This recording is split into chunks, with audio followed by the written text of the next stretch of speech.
started. So welcome, I'm Dr. Michelle Fanninsteel. I'll introduce myself in just a second. We are covering the changes that we've had to Appendix A and B, which is, I'm gonna go all into these. You guys just let me know what questions you have. I will try and monitor the chat. We'll have time for, I've written this so that we have time for questions at the end. And let me know what you think and where you're getting confused, because I'm not going to lie, there are some confusing things about this. I have read those two documents like 4 times now, and I think I got it right. Okay, so we're going to cover a couple of things, and I decided to do it this way because of the way they are emphasizing things in the new appendix.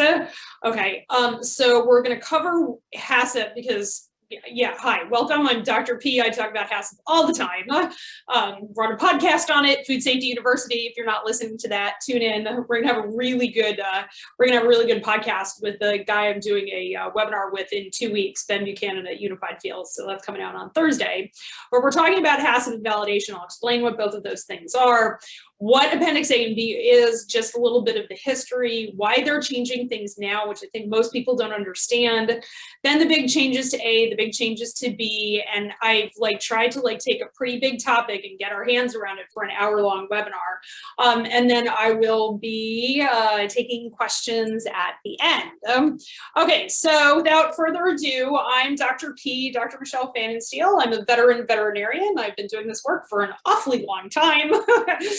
And my company, Durago Food Safety, has a product called Food Safety University, and we're like your one-stop shop for everything you need for food safety for your company. I do meat and poultry as well as FDA covered things, and fisheries, HACCP, which is like a whole different ball of wax. But I do, since I am a veterinarian, I really believe that food safety starts on the farm, and I'm actually leaving for Georgia tomorrow with my family to go to a boucherie, where I will be doing, I'll be talking about all of this stuff as we smoke a hog over the weekend. And I really believe that food security is national security. And so I started my company when Maine's largest organic cattle producer said, hey, I hear you can write HACCP plans. And I told Raz Caldwell, yep, I sure can write a HACCP plan. He's like, can I pay you to write me a HACCP plan? I was like, you sure can. And that was the genesis of my business. And I have been helping small farmers and processors kind of ever since. I work nationally and internationally. I'm a professor. I teach this stuff at Johns Hopkins University. And I'm very active in the AVMA. I work on legislative committees. I work with all the people that make these laws. Sandy Eskin is in my phone. And I'm a good person to know. What can I tell you? So, all right, let's get ourselves started. So I want to start out with what is HACCP and what is validation, because A and B are what we call safe harbor documentation. Okay, so HACCP, as many of you probably know, but if you're brand new, you might not, HACCP stands for Hazard Analysis for Critical Control Points. And it was a system that was designed out of an engineering system called Failure Mode Effect Analysis. And what we really ask is, what are we making? How are we making it? And where can all of this go wrong? And let's make it not go wrong, okay? It's been modified over the years for meat and poultry production, for fisheries. We have a version of it at the FDA now under preventive controls. And the idea is that you prevent all the hazards you can. We do this through prerequisite programs, and you control the hazards that you cannot. Hazards are things that cause foodborne illness. Physical hazards, which are things you can break your teeth on. Chemical hazards, which are things like nitrates and nitrites and ascorbates and erythrobates, which we're going to talk about. Okay, but there are also allergens. That's actually the leading cause of recall, is bad allergen labeling. And then there are microbial hazards. A and B are validation documentation for microbial hazards, a couple of really specific microbial hazards. Salmonella for A, and Clostridium, specifically Clostridium perfringens, a little bit on botulinum, but control one, you control the other, and a couple other spore formers. And they are validation documents. Validation documents is scientific studies or government written papers that support a critical limit. It gives you, people with PhDs studied all of this stuff, and they say this is safe. You will be in compliance with all of the laws if you apply these critical control points. So CCP is the I guess what, second part of HACCP. And HACCP planning, when I teach these webinars, because for small facilities, we basically have to go search for what validation document is out there. Like, I will ask you, if you come in to Food Safety University, what do you make, how do you make it, and where do you get your supplies from? And there are only so many validation papers out there that you can say, okay, without a shadow of a doubt, I know the USDA is going to accept this, okay? Interestingly enough, they have elucidated a couple of papers in these updates, and we'll talk about those. Okay, so Appendix A is, people get very confused about this, and I want to clear this up. Appendix A is for cooking, okay, and they really revised it so that it's things that are getting a lethality treatment. And by lethality treatment, we mean lethality for salmonella. Okay, not listeria. There was a big issue with that. It is salmonella lethality. That is Appendix A. If you are doing a ready-to-eat product, Appendix A is your friend. Okay, if you heat something up, okay, the USDA is under the impression that you need to cool it down. Have to say, I agree with that impression.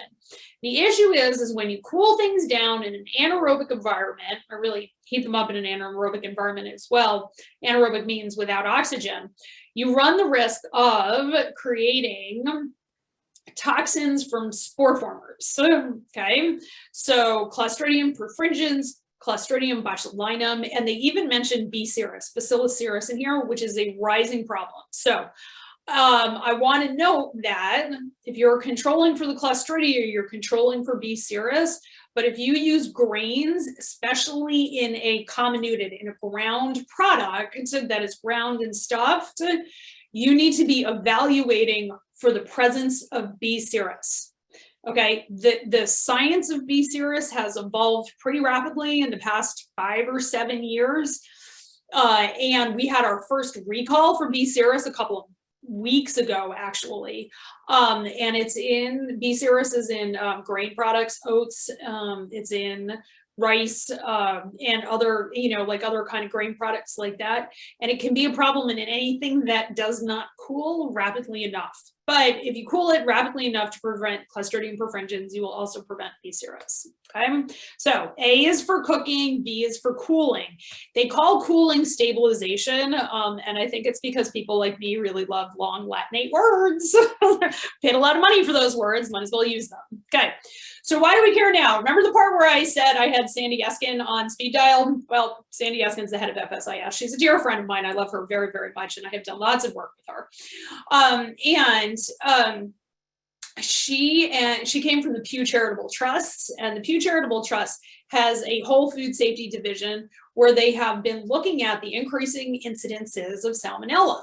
Okay, there are 2,300 serobars, they're called, of salmonella, of which about 200 are pathogenic.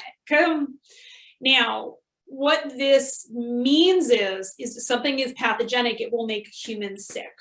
What we have noticed over the past 10 to 12 years is that some serobars are becoming more pathogenic.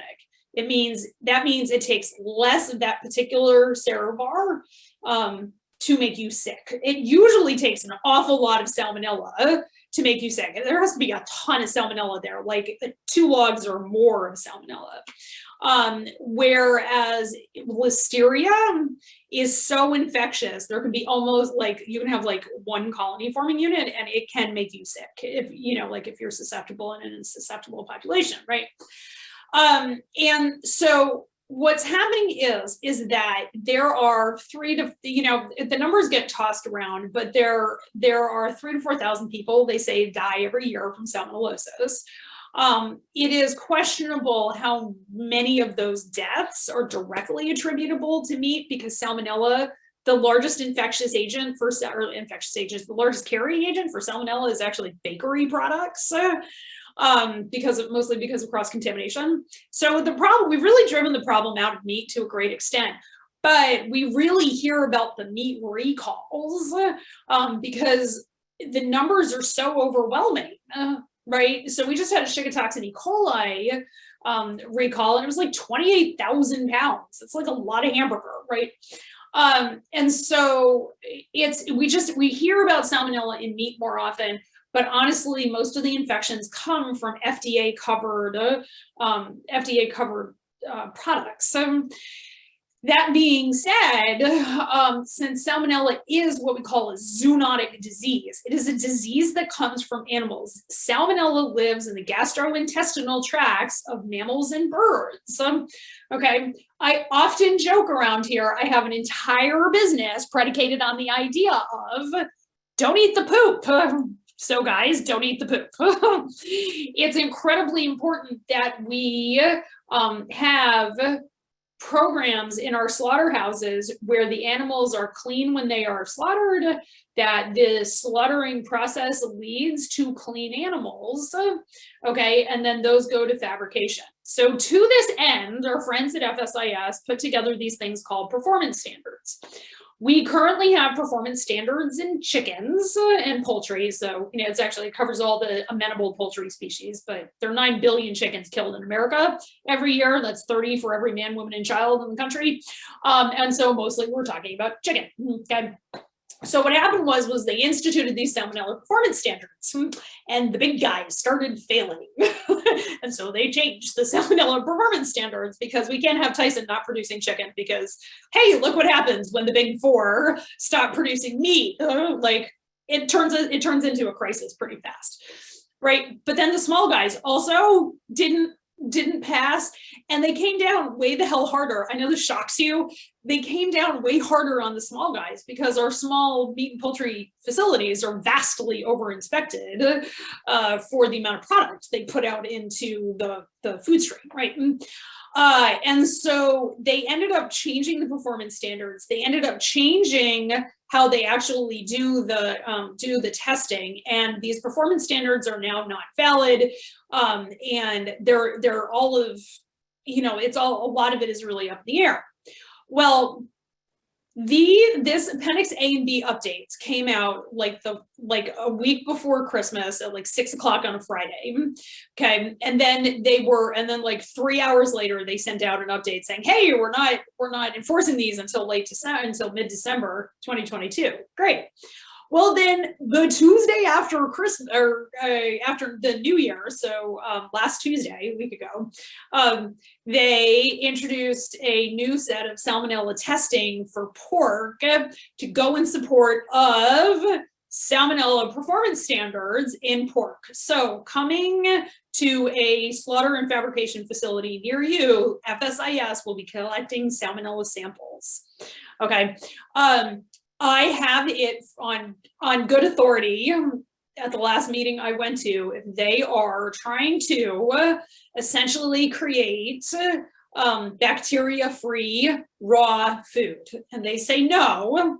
And when I ask them the question, is anybody looking at the cost to human health, environmental health, and animal health for increasing level of acids put on our meat? Everybody looks at me like I have 3 heads. But the short version is, guys, is that Salmonella is gotten rid of in only very few ways. You cook it, which is what we're talking about today, or you wash it away in acid, which we're not talking about today. Okay, so expect Salmonella performance standards if you make raw pork products. Okay, so I have a whole list. I didn't write it in here, and I'm just going to read it off for you about the major changes for processors in Appendix A. Most of these will not matter to most of you because I don't think anybody on here is doing catfish. If you have questions about the catfish regulation, hit me up, Michelle at Durgo Food Safety. I'm not talking about catfish, right? Pork rind pellets. This is a very specific way of making pork rinds. It's a very dry product, and this does not cover pork rind pellets.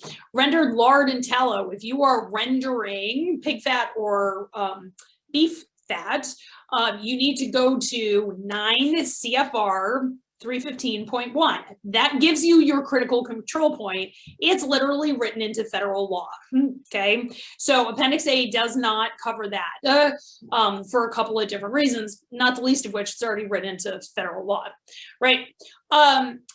There is a big change for a lot of you, which is probably why a lot of you are here, which is the partially heat treated, not ready to eat products. Okay, those have essentially been kicked out of Appendix A. We are now using Appendix B, and I'll address more on that in a minute. Okay, and then here's another big one for a lot of you: ready to eat multi-hurdle products. Okay, so I am talking about sausages that are fermented and then dried and then smoked, okay? Or other ways of salt curing something. All right, there was a problem with salt boxing. This got into the listeria issue, but there was a company that was salt boxing hams and then smoking them, and I don't know what the heck they were doing, but they had a listeria problem because if you cook to kill salmonella, you have not cooked to kill listeria. Listeria is harder to kill than salmonella. If you have listeria questions, that's all supposed to be taken care of in your listeria control plan, and very, very, very few companies I work with are cooking to kill listeria. They clean to make sure listeria is not reasonably likely to occur, okay? And there are other things that you do, but that's all part of the listeria guidance and the listeria control planning, okay? So that is the stuff that got kicked out in Appendix A. And then the other major change was how we talk about relative humidity, okay?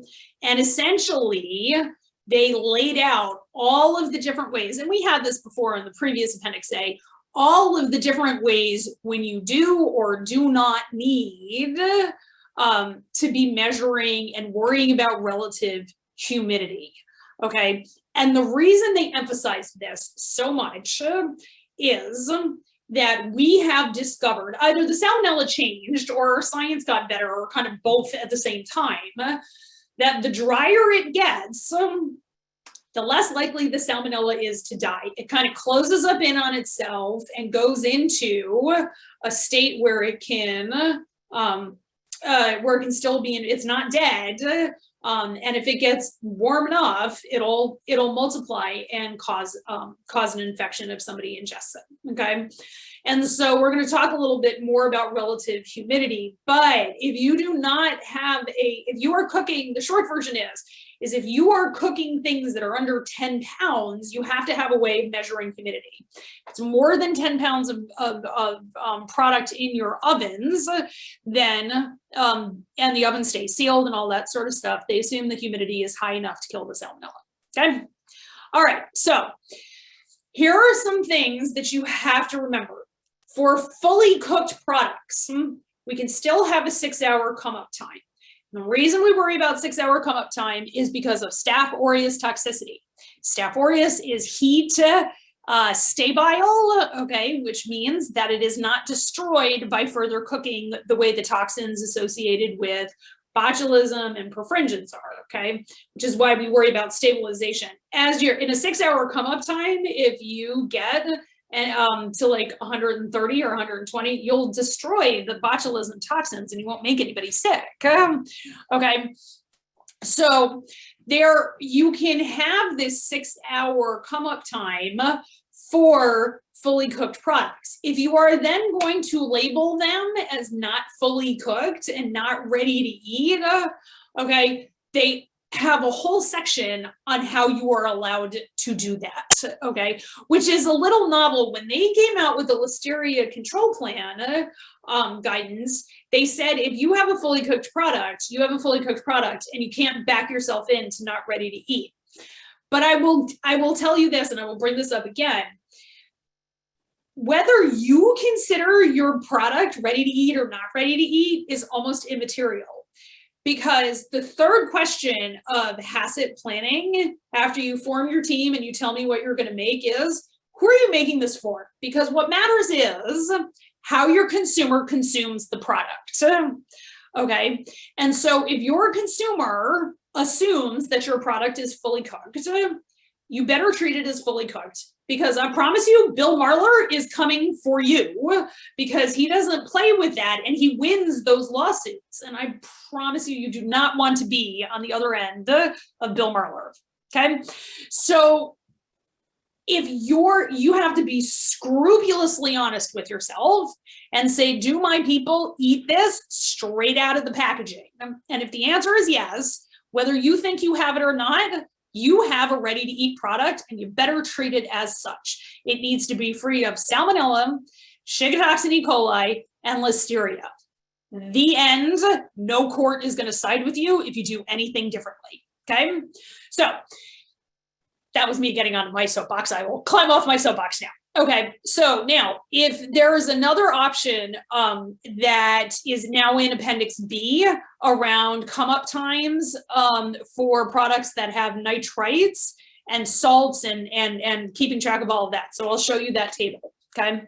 They also said in Appendix A that if you don't want to do a 5-log reduction, there are various ways to do that, to prove that you don't need to do a 5-log reduction. Because here's the thing, is that most pork, and we're talking about pork here, I really wouldn't do this with poultry because of the Campylobacter issue. None of this applies to Campylobacter, but the thing is in poultry, we cook to salmonella, which also kills Campylobacter, right? Here's the deal about that 5-log reduction. Any pork coming out of a USDA slaughterhouse, they've done thousands and thousands and thousands and thousands of these samples, and they basically have 2 logs or fewer of salmonella on the primal or the half carcass or the boxed pork, right? Because the slaughterhouses are doing their job, and we don't believe we have to have like completely bacteria-free raw meat because it's still raw. Well, if you can prove, usually through a COA, that, which is a certificate of analysis, if you can prove how much salmonella is on that lot that you're processing, then you don't need to do a 5-log reduction. You need to do the amount of reduction of however many logs there are. Okay, so if you have 2 logs of bacteria on your pork side meat and you're making ready-to-eat pancetta, and you know you have 2 logs on there, then you only have to do slightly more than 2 logs of reduction and it gets rid of all of your salmonella. So there are ways to do that in there now, okay? Here's the other thing that they changed. Those of you who are still using wet bulb readings, they are no longer taking single wet bulb readings. So you're gonna have to do multiple wet bulb readings. There, you can probably validate this. It's a lot easier to get a steam injection of it. That's really, and plus you'll sleep better at night because not everybody does their record keeping correctly on wet bulbs. Okay, so that was Appendix A. All right, Appendix B, frankly, relatively has a lot more changes. Okay, so because they changed an awful lot of the tables, right? So if you refer to tables in your HACCP plans, and like our HACCP plans, our template HACCP plans that we have in Food Safety University are all getting rewritten. You have to update the tables. You have to update your HACCP plan with your new decision-making documentation, what the new reference is, all of that sort of stuff, okay? Partially cooked products, their own cooling schedule, it's table 2. I'll show that to you in a minute. They have a lot of conversation about nitrates and nitrates. We're also going to talk about that because the big lie is not going anywhere anytime. soon. Okay, so we're still going to be fighting that. They made changes to the come up times. That's what CUT is, come up time, based on nitrites and nitrates, because the nitrates and nitrates absolutely are control for Clostridium. And there's a very short sentence in there where they've never found any Staph aureus in it when in the presence of nitrates and nitrates. So there you go. So we've got come up times, we've got cooling times. Now those are all covered in Appendix B, not split between Appendix B and Appendix A. And then the other thing that they changed is the way we used to have to write it is this kind of like 3-tiered process, that the product would drop from like 120 to 80, and then it would drop from 80 to 40 or something. And they got rid of all of that, mostly because it was a record-keeping pain in the behind. Okay, because everything continuously cools, essentially, right? We have all these fancy smokers that shower the meat in cold water until it drops to an acceptable temperature. You move it, you put it in the blast chiller, and everything cools, and we're all good. Okay, so that changed. So if you can show a continuous drop, you don't have to do that stepwise drop that we used to do. Okay.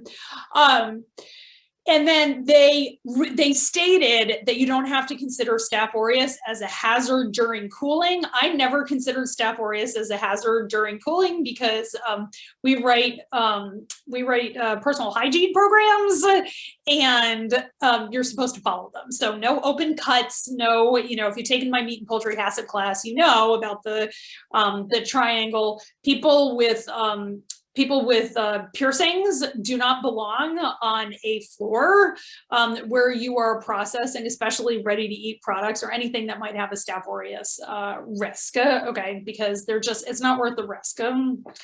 Okay, so those are the major changes for Appendix B. All right, so now they also really outlined the product-based clostridial control and made this a whole lot more clear. Okay, so if you are doing any one of these things, that the pH of the product is 4.6 or less, all right? So shovel that Bactofirm and get yourself some really tangy sausage and you're below 4.6 in your batter. But I will tell you, your degree hours still apply. So nothing about degree hours changed. This didn't change anything about degree hours.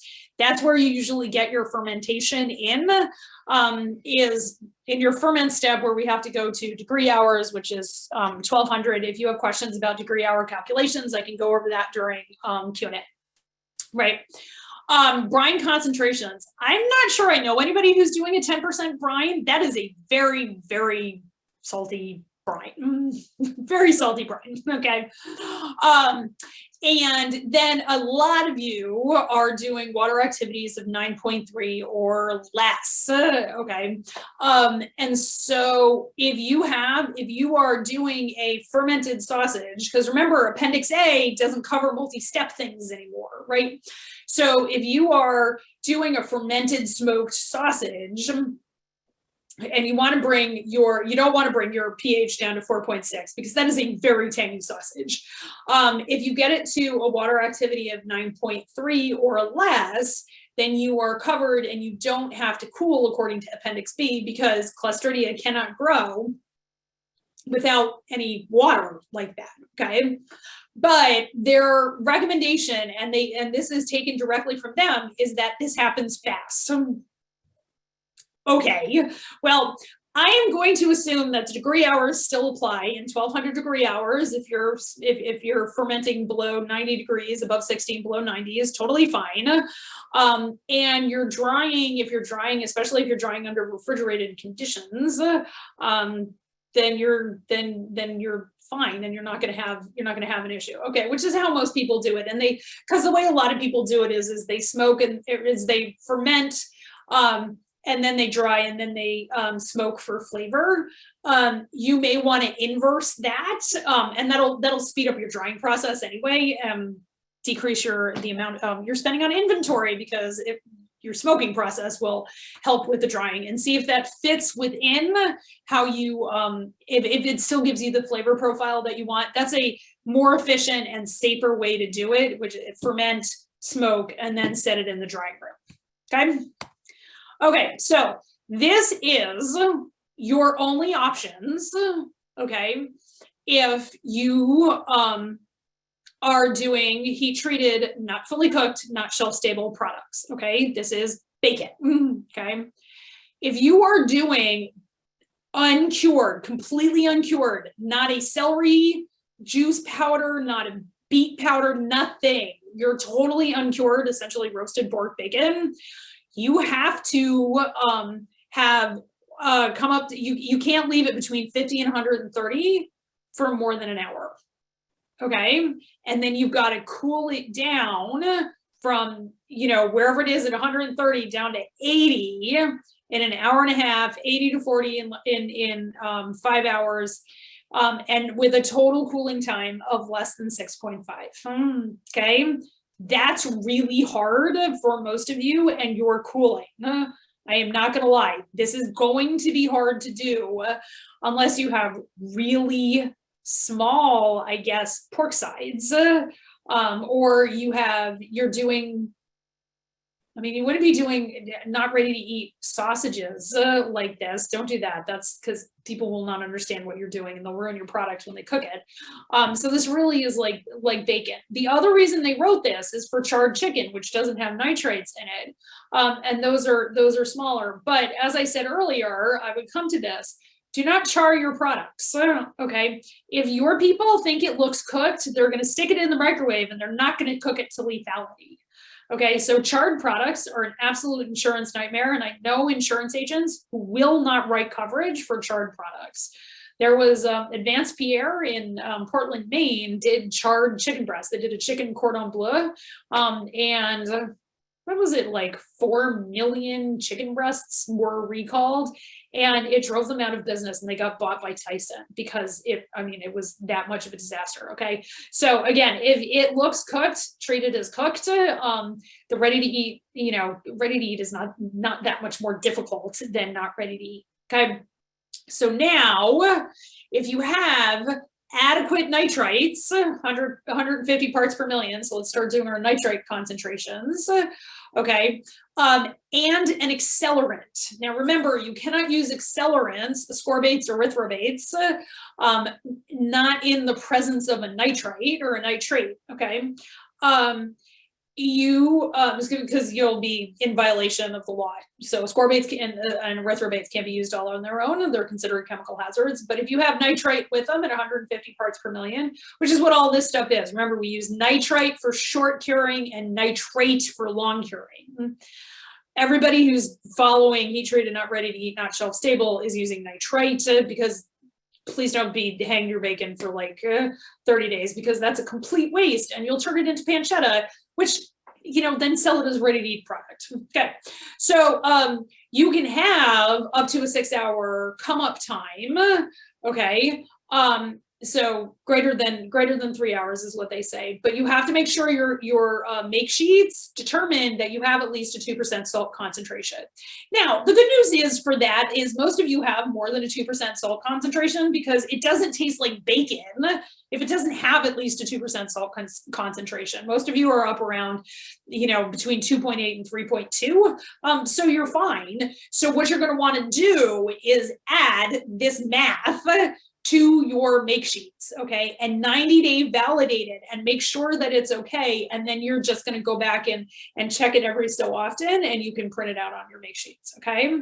But then if you look at the cooling time with this, we've still got to cool really fairly fast, okay. So this is that 6-hour cooling time that we've had here, or the 13-hour cooling times, does not apply to heat treated, not fully cooked, not shelf stable. That is fully cooked only.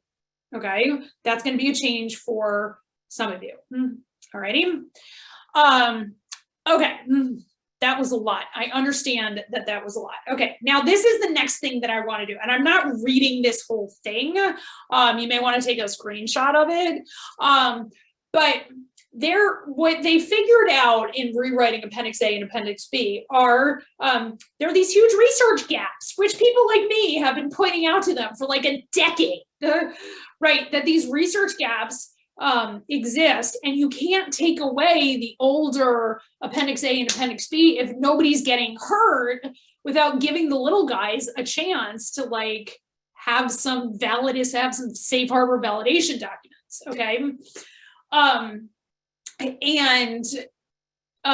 So it's super complicated, but basically what they're saying is that there are large mass, like large diameter sausages that have nitrates in them that are basically no risk whatsoever for Clostridium, but they also can't cool fast enough, right? Because those large diameter sausages are pretty hard to cool, and blast freezer or otherwise, because most of them are cooked in plastic, which is of course not permeable, and so it keeps all the heat in, right?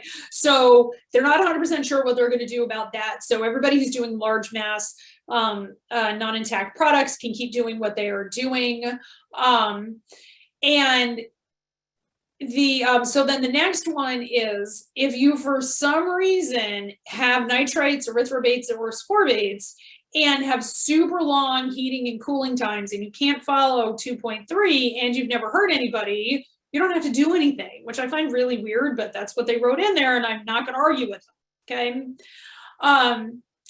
And then there's a couple of people who don't have steam injection ovens, don't have ways of measuring humidity in their ovens, but they have nitrates and nitrites. Again, I want to tell your or nitrites in their bacon. If you have nitrates in your food, it is almost like there have been no recorded cases of perfringens or botulinum poisoning with anything with nitrites in it. So they're like, well, there's not a problem. And so this is a research gap, so you can keep doing what you were doing.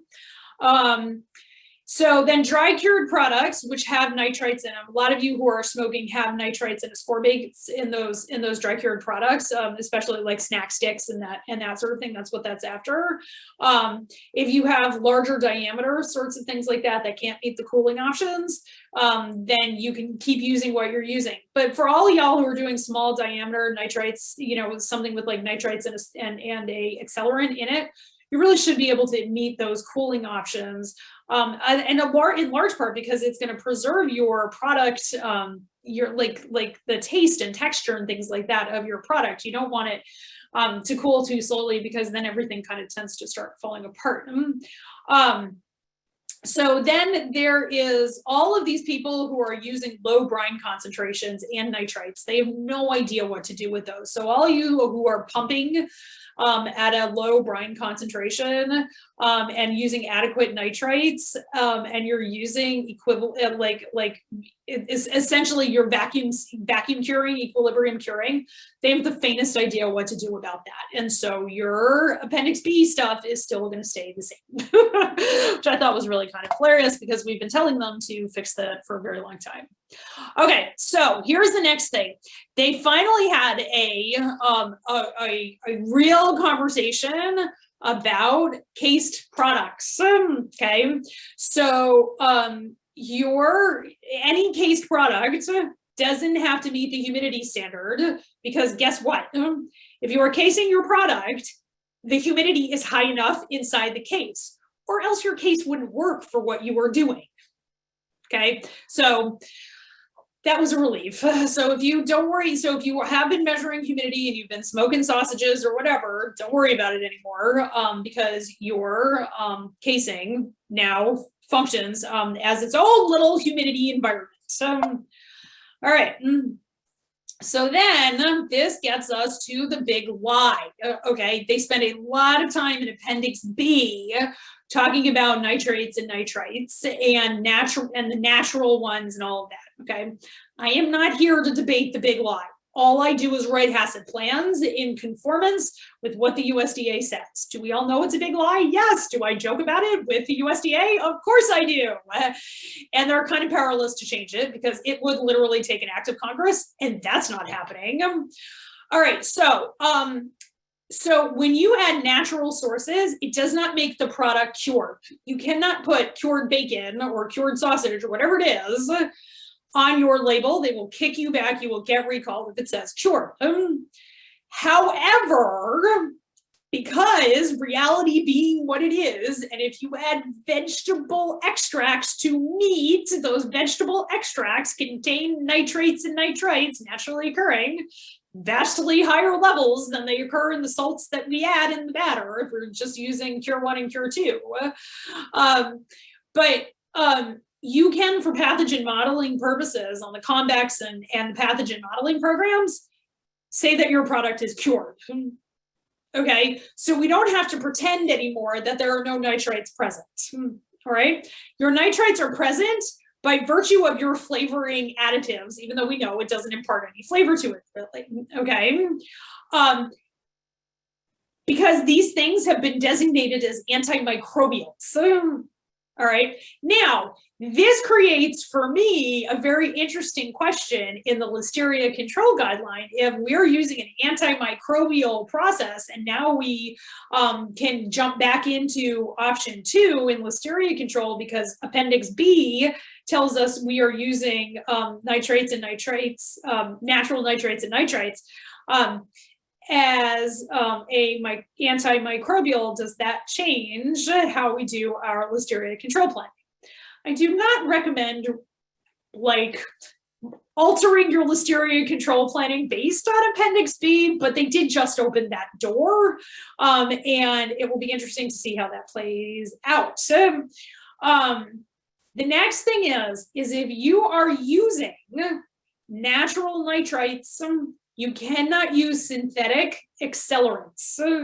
Okay, so you got to get the whole package with the nitrites and the accelerants together. Fortunately, that's available on in the marketplace. Okay, but accelerants can only be used with nitrites and nitrates, and if you're using natural nitrites, nitrates, they don't consider you using a cure. Accelerants go with cure, no accelerants. Okay, so you can still use an accelerant, but it has to be a natural form of it. My recommendation is you get the stuff that has both the accelerant and the natural cure associated with it. Okay, here's the next thing. Your natural formulations need to have a letter of guarantee as to what the heck is in them. If they are not going to write you a letter of guarantee, which most of them are, you need to have a COA, a certificate of analysis. And there is language in Appendix B, I don't know if it's in Appendix A as well, but here's the thing, all of those cures, those are under FDA jurisdiction, okay? So if I was doing the approved supplier planning for this, I would be asking for their preventive controls plan. And what are they doing to make sure that salmonella is not coming in on these products? Because remember when I told you that most of our salmonella issues are because of FDA like covered products, like bakery products? It's really dried products, and we've seen that with like the dried spices and that and powdered milks and powdered soys and protein powder, all that sort of stuff. Salmonella gets a lot more resistant to being killed when it's dried. All of these natural nitrites are super high risk for salmonella by virtue of their manufacturing process. So I want you guys to start asking up the chain from your suppliers, what is your preventive controls plan for the nitrates for your product? It's a vegetable product. I assure you it is covered by the FDA. Okay, and even if they don't have to have a documented food safety plan because they're not selling more than 500,000, I'm not sure you care, okay, because it's your business. And if you're bringing in high levels of salmonella in your nitrites, that is not good, okay? All of this is predicated on having essentially salmonella-free spices and flavorings and cures and all of that sort of stuff, okay? So that don't lose sight of that if you guys are bringing these things in. Okay, so this gets us into verification and validation. Verification asks the question, did I tell the truth? Validation says, can I, like, is it helpful? Okay. If you are using journal articles, all right, you have to have the full journal article, right? So my FSU members who are here, if you need a copy of something, I have access to Johns Hopkins and I will get you those journal articles because I got research librarians, all I have to do is send an email, okay? You have to have a full copy of the paper in a paper file in with your HACCP planning, okay? Then when you're doing your 90-day validation, okay, so if you are updating your HACCP plans, you must revalidate them and go back into 90-day validation because you're changing your CCPs, okay? So you're gonna have to go back in and revalidate your HACCP plans. When you're doing your verification checks, it is now possible for Appendix A to just do surface temperature of things. You don't have to, salmonella does not live in the middle of your intact products, okay? That would be a giant ball of pus and we don't cook those, right? This is not true of your sausages. You gotta still do the middle of the sausage, right? But for intact products, surface temperature only is now valid, which should make everybody's life a little bit easier, okay? You don't have to worry about the thickest part of the biggest piece, you know, all of that sort of stuff. Okay, so change up your make sheets based on that. So, okay, that is what we have. I've got 15 minutes left for questions. You can put questions in, we can do this a couple of different ways. You can put your questions in the Q&A box. You can put your questions in the chat box and I will monitor them and answer them. And then if you want to have a conversation and you want to raise your hand, I think raising hands is an option here. I will call on you. So let me know what would be helpful. And if nobody has any questions, then we'll just end early and I will go snuggle my kids and finish packing for Georgia.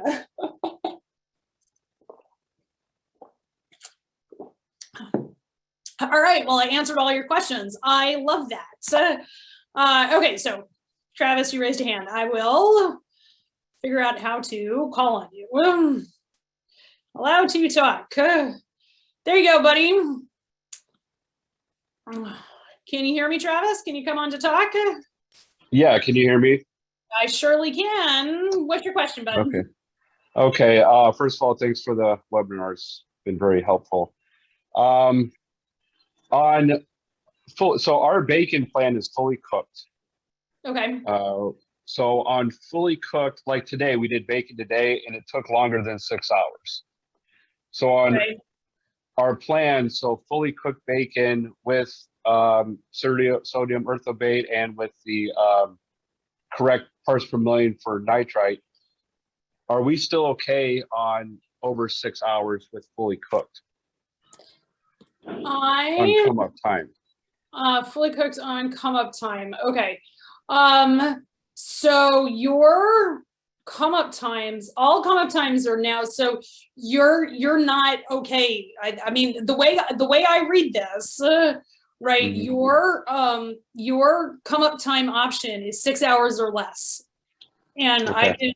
If you look at page on Appendix A, page 24. Mm-hmm. 6 hours or less. Right. Okay. So that's yeah, this come up time is only for products that are cooked to lethality, but are classified as not ready to eat, which is what your bacon is classified as. Okay. So you're gonna have to go change your HACCP plan. Got it.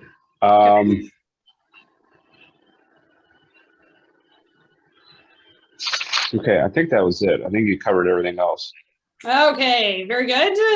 Then I will put you back in, and I will take the next question. Thanks. Okay, so we have a question. We're in the process of writing a bacon HACCP for the first time because you're a newer facility. What are your tips? Okay, so you have to you have to, so first of all, my tip is like, if you haven't taken meat and poultry HACCP class, take meat and poultry HACCP class. If you need to take one, get in touch with me about Food Safety University. We have all of these in templates. But the thing about bacon HACCP plans is you have to pay a lot of attention to those first questions. Your team, who's on your team writing it, like, what are you making? Be really specific about what you're making and what kind of products you're using in it, like natural or just pure one, and do your approved supplier programming really well. Okay. I cover a lot of that in the podcast. So if you go look for Food Safety University, I cover that in the podcast. And then the next thing is do your hazard analysis really well. Pork has hazards for Salmonella and Staph aureus. So you have to account for those in your smoking process, and make sure that you name the pathogens by name. Don't just say pathogens and pathogen outgrowth, because everybody gets very unhappy with that. So okay. All right, Robert. I just promoted you there. You should be able to unmute yourself and ask a question. Yes, I was, lots of today's hogs are large, and we have a lot of 25-pound hams. They are pumped and vacuum tumbled, so they're non-intact.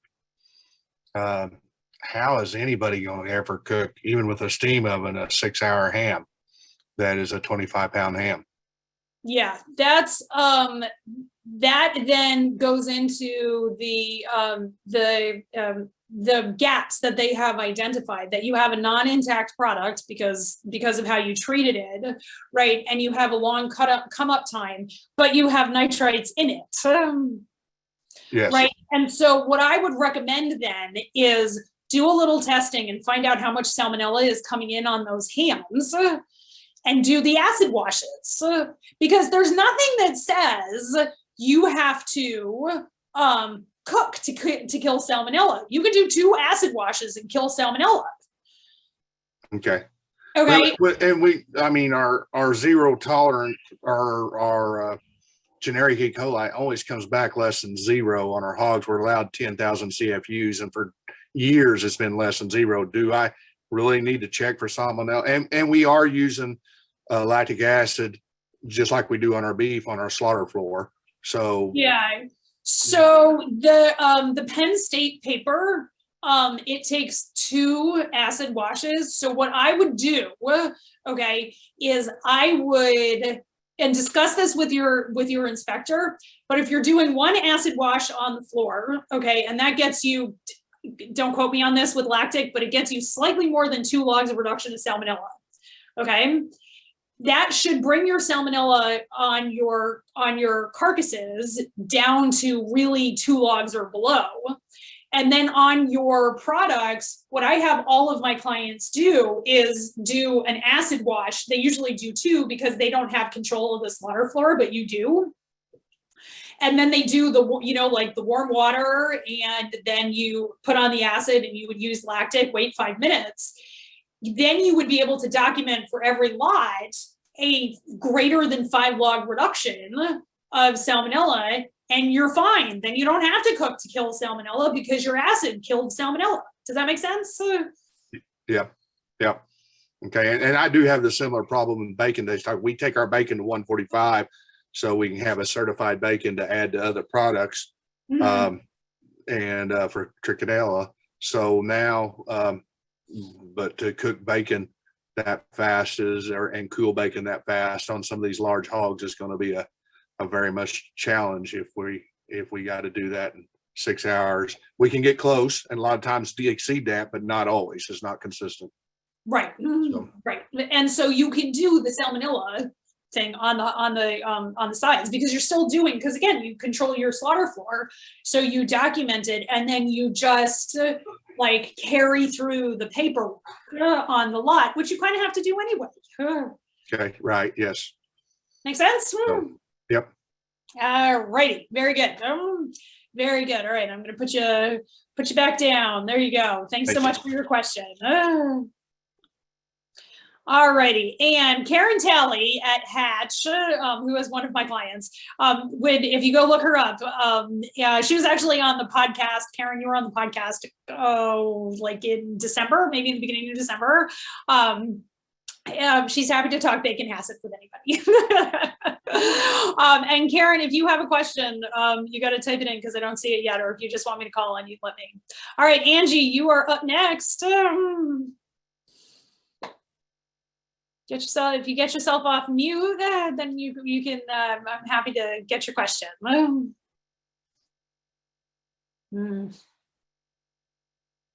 Angie, you there? All right. There you go. I'll see if I can't get you to unmute. Okay, Angie, if you can figure that out, I'm going to put you back on. I'm going to bring Karen on, and raise your hand back up when you're ready. Okay. Karen. All right, let me find you in my queue, Miss Karen. All right, there you go. Beautiful. What's the what there in Richmond, Virginia tonight, Miss Karen? Hi, it's very cold here. I'm sorry. It's probably colder there than it is here in Ohio. Yeah. Okay, so we are working on adding our first acid wash step, first time ever. We're very excited about that. But my actual question is about relative humidity. Okay.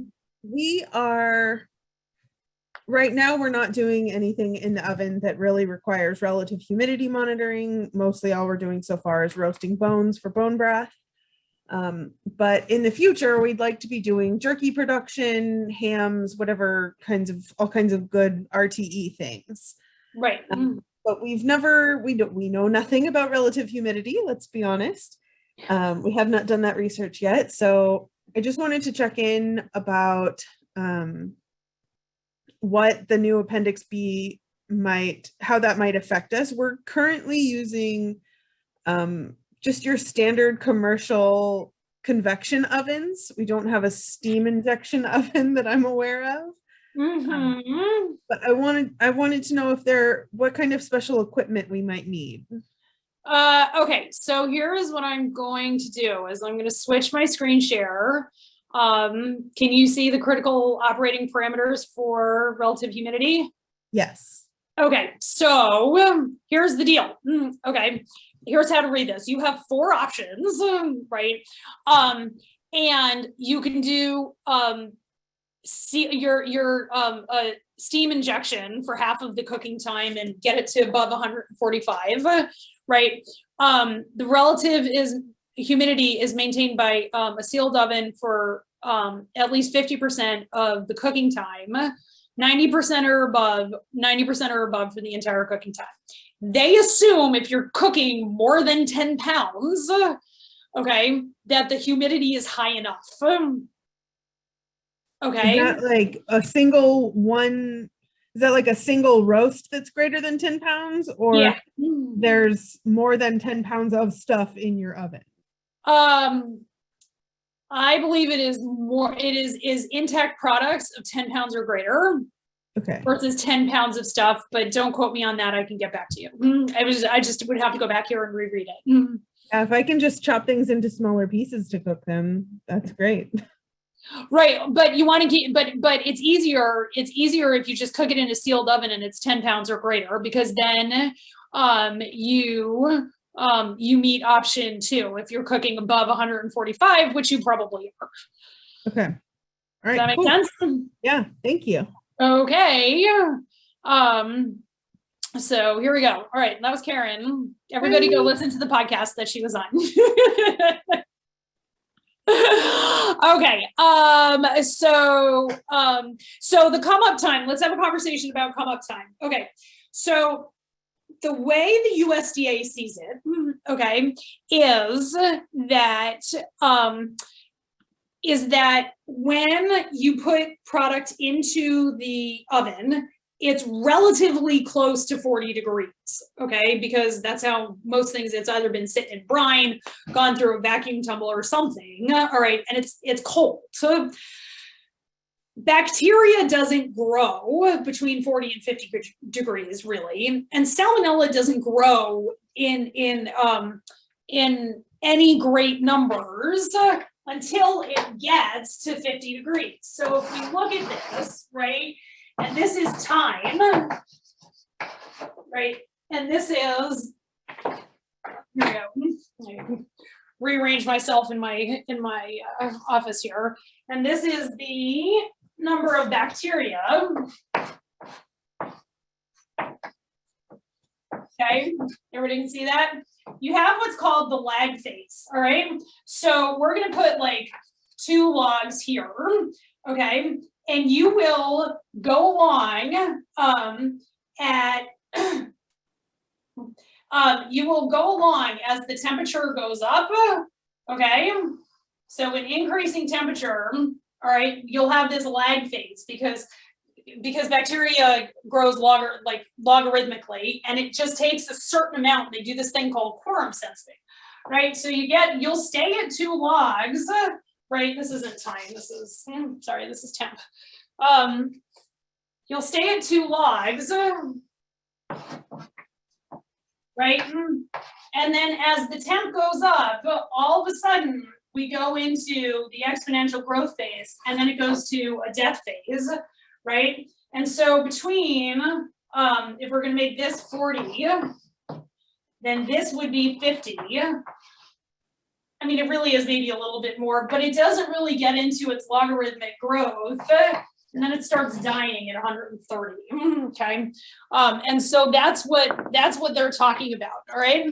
So the come up time is how long does it take you to get, right, from 40 to 50, where we don't really worry about it, but how long is the piece of meat dwelling here in this logarithmic phase, all right? Because the longer it dwells here, from 2 logs, you can get enough salmonella to make somebody sick, and they have determined this to be either that 3 or 6 hour limit. So that's the come up time. So you've got to get it to 50, and then the come up time is between 50 and 130, and then you got to drop it back down within the parameters in Appendix B. Okay, so that's what they're talking about there. Okay. Alrighty. Okay, oops, we went over time. So thanks everybody. You know where to find me. Go to foodsafetyuniversity.com and let me know what questions you have. And here's my contact. Let me reshare my screen here. Here's my contact information. I'm pretty easy to find. Tune into the podcast, right? Let me know what questions you have. I will be in Milledgeville, Georgia at the Boucherie. We're doing another webinar on the 25th about starting your own facility. So let me know. Thanks so much for joining me, everybody on the East Coast, for taking your time after your dinner, everybody else throughout the country taking your time in your afternoon. You guys have been great. Thanks for your questions, and I will see you on the 25th at the next webinar. Bye, guys.